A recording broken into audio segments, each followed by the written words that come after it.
What if this weekend the US actually hits Iran?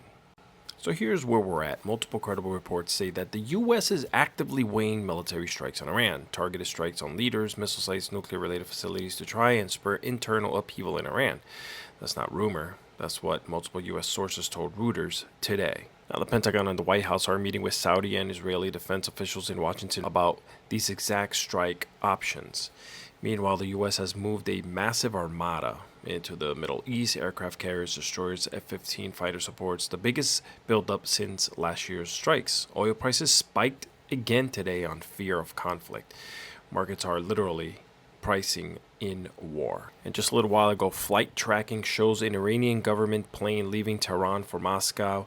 The most tracked flight on radar. Analysts online say that this pattern usually means top officials head for safety ahead of a big upheaval. Because when governments make these moves ahead of a conflict, markets and military planners notice. On top of that, Iran's leadership has put its forces on high alert and said any attack from the U.S.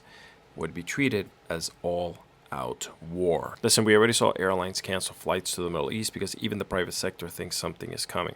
And none of this includes the fact that Iran's internal protests and civil unrest make this whole situation even less predictable. So, here's my question for you.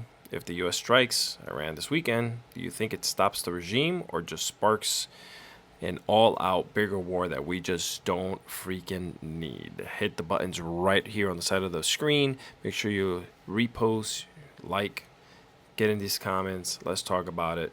Share it up with everyone.